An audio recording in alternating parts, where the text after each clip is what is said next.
Indoor plant আমার চ্যানেলে যারা রয়েছে মোটামুটিভাবে এই সমস্ত গাছগুলির সঙ্গে প্রত্যেকেই পরিচিত, প্রত্যেকেই জানে এই সমস্ত গাছগুলি এখানে অনেক দিন ধরে রয়েছে এবং তার সঙ্গে সঙ্গে এই সমস্ত ক্যাকটাস এই সমস্ত কিছু রয়েছে। গাছের পরিচর্যা বলার কোনো কিছু নেই, প্রত্যেকটা গাছের পরিচর্যা আপনারা পেয়ে যাবেন আমাদের চ্যানেলে। তার সঙ্গে সঙ্গে আজকে এই সময় ভিডিও করার মানেটা হচ্ছে একটাই, যে এই যে সময়টা চলছে এটা একটা উপযোগী সময়। আর এই সময়ে কিন্তু অবশ্যই আপনি চাইলে আপনার ছাদ বাগানে থাকা ইনডোর প্ল্যান্টগুলি কিন্তু গ্রোথটা একটু হবে। আর এই গ্রোথটা কিন্তু এটাই সময়, আপনি শীতকালে ইনডোর প্ল্যান্টের গ্রোথ চাইলে হবে না। আবার একটা গাছ লাগিয়ে দেওয়ার 1 মাসের মধ্যে খুব তাড়াতাড়ি বেড়ে যাবে এমনটা ভাবলেও কিন্তু চলবে না। ইনডোর প্ল্যান্ট একটা নির্দিষ্ট ধারাবাহিক রয়েছে তার গ্রোথের, তা একটা নির্দিষ্ট সময় অন্তর ধীরে ধীরে ধীরে বাড়তে পারে। তবে এই যে এখানে গাছগুলো দেখতে পাচ্ছি এগুলো গাছ একদিনেই বেড়ে ওঠে না, তবে এটা গাছ যদি আমি খুব তাড়াতাড়ি বাড়িয়ে তুলতে চাই তাহলে এর পেছনে প্রচুর পরিশ্রম করতে হয়। আবার যদি এই সমস্ত পরিশ্রম বাদ দিয়ে যদি রেখে দিই, ধীরে সুস্থে যদি করার চিন্তা ভাবনা হয়, তাহলে দেখুন গাছগুলি খারাপ হয় না। একটা ধৈর্য রেখে যদি করা যায় তাহলে অনেকটা সময় লাগে।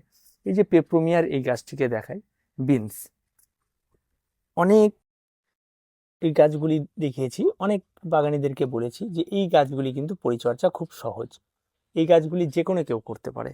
এই গাছগুলি দেখুন, গাছের গঠনটা দেখুন কত সুন্দর গাছ, পেপ্রোমিয়ার, ঠিক আছে, পেপ্রোমিয়া বিনস বলে এটাকে। এই যে পাতাগুলি রয়েছে এই পাতাগুলি একটা একটা পাতা বিনসের মতো দেখতে হয়, অত্যন্ত সুন্দর গাছ। আর গাছ চট করে নষ্ট হয় না।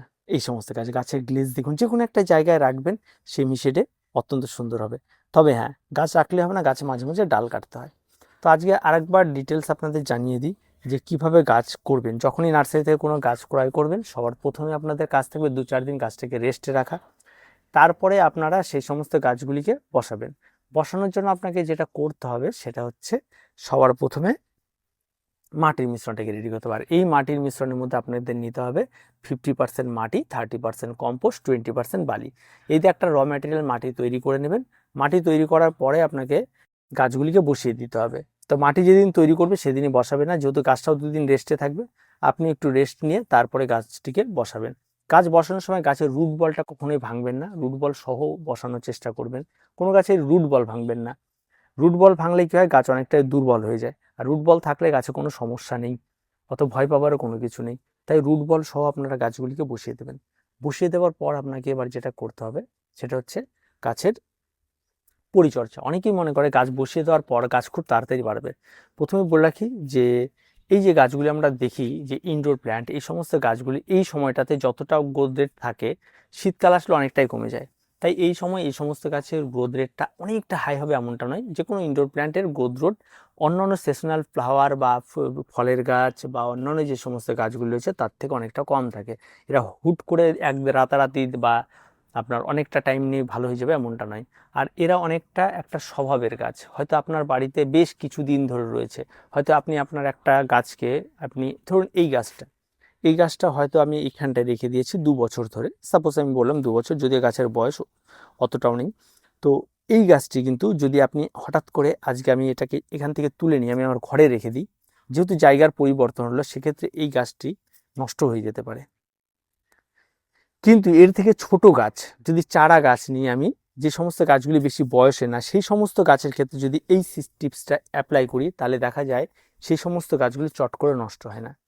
তাই সবসময় চেষ্টা করবেন চারা গাছ লাগানোর, একদম ম্যাচুয়ার এই ধরনের ঝাঁকালো গাছ দেখতে অনেক বেশি সুন্দর আমার ঘরে রাখবেন। বেশ কিছুদিন পর দেখবেন ওই গাছগুলির ওই গ্লেজি যেই সৌন্দর্যটা আপনি দেখে নিয়ে এসেছেন সেই সৌন্দর্যটা হারিয়ে যাবে। ফলে আপনার বাগান করা একটা মোহ তৈরি হবে। তাই গাছ কেনার সময় এই বিষয়টা দিয়ে খেয়াল রাখবেন, সবসময় চেষ্টা করবেন চারা গাছ নেওয়ার। ছোট গাছ নেবেন, আপনি সেটাকে ধীরে ধীরে ধীরে ধীরে যত্নের সঙ্গে নিজের সন্তানের মতো করে বড় করবেন, দেখবেন সেই সমস্ত গাছগুলো অনেকটা বেশি ভালো হয়ে থাকে। তো সেটা আপনি চট করে কাউকে বোঝাতে পারবেন না, সবার সময় সবার বেশি ম্যাচিওর গাছ পছন্দ হয়। ঠিক আছে, ম্যাচিওর গাছের সৌন্দর্যটা বেশি। এই যে এই গাছটি, এই গাছগুলি ম্যাচিওর হতে পারে কিন্তু তার সঙ্গে সঙ্গে ছোট চারা এগুলি কিন্তু পাওয়া যায়, কোনো রকম অসুবিধা নেই। এবার চলে আসি গাছের এই যে পরিবর্তন সেটা হতে পারে, তাই আপনারা চট করে লাগিয়ে দিয়ে যে খুব তাড়াতাড়ি গ্রোথ সেটা কিন্তু নাও হতে পারে। এবার আসি গাছে খাবারের। দেখুন, গাছ লাগিয়ে দেওয়ার অন্তত 45 ডেজ আপনাকে এমনি অপেক্ষা করতে হবে, কোনো রকম খাবার টাবার ছাড়া আপনাকে অপেক্ষা করতে হবে যে আমি এই 45 ডেজে কোনো খাবার ব্যবহার করব না। কারণ যেই ম্যাটেরিয়াল দিয়ে গাছ লাগিয়েছি তাতেই যথেষ্ট, আর কোনো খাবারের প্রয়োজন হবে না। তাই ওই সময়ের মধ্যে কিন্তু আপনি গাছে খাবার প্রয়োগ করবেন না। যদি খাবার প্রয়োগ করতে হয় 45 ডেজের পরে। কি খাবার প্রয়োগ করবেন, যদি ইনডোর গার্ডেনিং হয় তাহলে রাসায়নিক খাবার এনপিকে, লিকুইড সয়েলেবল 20-20-20 বা 15-15-15 যেটা আপনারা পাবেন লিকুইড সয়েলেবল, সেই খাবারগুলি কেন বলি, এই খাবারগুলি গাছে দিলে আপনার পরিশ্রমটা অনেকটা কম হবে। জলে 1 লিটার জল নেবেন, 2 গ্রাম গুলে নিয়ে গাছে স্প্রে করে দেবেন 15 দিন পর পর। গাছের বেশ একটা সুন্দর খাবার, গোড়ায় কোনো খাবার দেওয়ার ব্যাপার থাকবে না, ফলে কি হবে, গাছের গোড়া নষ্ট হওয়ার প্রবণতাটা অনেকটা কম থাকে, ফলে নতুন বাগানীদের জন্য অনেকটা সুবিধা হয়। আর যদি গোড়ায় খাবার দিতে হয় তাহলে কি হয়, বারবার করে টপ টানো, গোড়ায় খাবার দিলে প্রচুর খাবারের মধ্যে এখন ঘাসের বীজ থাকে, ঠিক আছে, সেগুলি থেকে নতুন ঘাস হয়, আগাছা তৈরি হয়, এটা একটা বড় সমস্যা তৈরি হয়, ফলে নতুন বাগানীদের অনেকটা পরিশ্রম বাড়ে।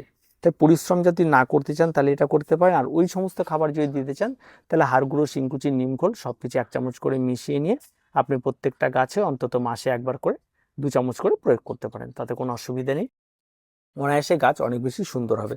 তো এইভাবে আপনি করতে পারেন, এটা যে নিয়মিত করেন তাহলে খুব ভালো, বা আপনি সেই লিকুইড খাবার দিয়েও করতে পারেন, তাতে কোনো রকম কোনো অসুবিধা হবে না। তো প্রত্যেকটা গাছ কিন্তু এরকম। এবারে এখন বিষয়টা হচ্ছে একই রকমভাবে কি সব গাছ করা যাবে? হ্যাঁ, একই রকমভাবে সব গাছ করা যায়, তাতে কোনো রকম কোনো অসুবিধা নেই। আপনি যেভাবে ইচ্ছে করতে পারেন, তাতে কোনো রকম কোনো অসুবিধা নেই। কিন্তু একটা জিনিস সবসময় আপনাকে খেয়াল রাখতে হবে, আমি যেই গাছটি করব আমার নির্দিষ্ট কিছু গাছ আমাকে পছন্দ করে নিতে হবে। আমি যদি এখন মনে করি যে আমি সব ধরনের গাছ করব, তাহলে কোনো না কোনো ধরনের গাছ কিন্তু আপনার কাছে ভালো হবে না, ঠিক আছে, এটাও কিন্তু খেয়াল রাখতে হবে। তাই চেষ্টা করবেন অল্প গাছ করার, আর তার সঙ্গে সঙ্গে আপনার কতটা সময় রয়েছে সেগুলি একটু বুঝে শুনে তারপরে গাছগুলি করার চেষ্টা করুন, গাছ অনেক বেশি ভালো হবে। আর অতিরিক্ত খাবার, অতিরিক্ত পরিচর্যা গাছের মোট মৃত্যুর কারণ। আর ইনডোর প্ল্যান্ট এই কারণেই এদেরকে ইনডোর বলা হয়, কারণ তেমন কোনো রকম কোনো পরিচর্যা এতে লাগে না, হালকা পাতলা সুন্দর গাছ, ঠিক আছে, এতে এরা খুব সুন্দর খুশি থাকে। তাই এদেরকে না তো ভাবার কোনো কিছু নেই, নর্মাল পরিচর্যা করুন, নর্মালভাবে গাছকে রাখুন, দেখবেন গাছ অনেক বেশি ভালো লাগবে। যেগুলি ছোট ছোট টিপসগুলি বললাম সেগুলিকে একটু মেনে চলুন, দেখবেন আপনার গাছ অনেক বেশি সুন্দর হবে। অত ভয় পাবার কোনো কিছু নেই, ইনডোর প্ল্যান্ট হোক আউটডোর প্ল্যান্ট হোক সে সমস্ত কিছু নেই, প্রত্যেকটা গাছ কিন্তু সুন্দরভাবেই করা যায়, অত ভয় পাবার কোনো রকম কোনো কারণ নেই। আর একটা বিষয় যেটা থেকে, তো অনেকে এই সময় এসে অ্যান্থোরিয়াম করছে, ঠিক আছে, অ্যান্থোরিয়াম এখন বর্তমানে প্রচুর পাওয়া যায়। সবসময় চেষ্টা করবেন থাইল্যান্ডে যে অ্যান্থোরিয়ামটা আছে, যেটা বাইরে থেকে একদম রেডি প্রচুর ফুল পাওয়া যাচ্ছে, এই সমস্ত অ্যান্থোরিয়ামগুলি প্রচুর দাম। তো এগুলি থেকে একটু বাঁচার চেষ্টা করবেন, এত দাম দিয়ে অ্যান্থোরিয়াম আনার পরে আপনার বাড়িতে নাও বাঁচতে পারে, এই ব্যাপারটা কিন্তু থাকে। তাই সবসময় চেষ্টা করবেন যে নর্মালি যে সমস্ত অ্যান্থোরিয়ামগুলির চারাগুলি আমাদের এই ওয়েদারে এইখানে ছোট থেকে বড় করা হচ্ছে, সেই সমস্ত অ্যান্থোরিয়ামগুলি না, সেই সমস্ত অ্যান্থোরিয়াম কিন্তু ওই অত সুন্দর হবে না। এই যে দেখুন এগুলি এখানে তৈরি করা হচ্ছে, এগুলি কিন্তু ওই রকম অ্যান্থোরিয়াম না, কিন্তু এর বিশেষত্বটা যেটা হচ্ছে এই গাছগুলি চট করে নষ্ট হবে না, এটা হচ্ছে বিষয়। এর ফুলের সাইজ ছোট হবে, এগুলি কিন্তু ব্যাঙ্গালোর, আমাদের ব্যাঙ্গালোরেই তৈরি করে, ব্যাঙ্গালোরি চারা, ঠিক আছে, এগুলির ফুলের সাইজ অনেকটা ছোট হবে, মিনিয়েচার হবে, কিন্তু গাছ ঝোপালো হবে। কিন্তু গাছের একটাই এদের গুণ যে গাছ চট করে আপনার নষ্ট হবে না, এই সমস্ত অ্যান্থোরিয়ামগুলি, ঠিক আছে, যে কোনো একজন বাগানে লাগিয়ে দিতে পারে। তো এই ব্যাপারগুলিকে মাথায় রাখতে হবে, তাহলে কিন্তু অনেকটা ইজিলি করতে। আর যারা কোনোই কাজ করতে চান না বাগানে, তাদের জন্য এই গাছগুলি অত্যন্ত সুন্দর, ফ্রেশ গাছ, কোনো কিচ্ছু লাগে না, একটু জল স্প্রে করে দিলেই থেকে যায়। তবে এই গাছগুলি একটু দাম বেশি পড়ে, তবে এখনই নতুন বাগানীদের বলবো না এই সমস্ত গাছের কথা। তো এইগুলি গাছ, এই একটা প্ল্যান্ট, ইয়ার প্ল্যান্ট, এগুলিও ওই একই রকম, তেমন কোনো রকম কোনো পরিচর্যা লাগে না, খুব ইজিলি হয়ে যায়, কোনো এক জায়গায় ফেলে রাখলে এরা আস্তে আস্তে আস্তে আস্তে বড় হতে শুরু করে দেয়।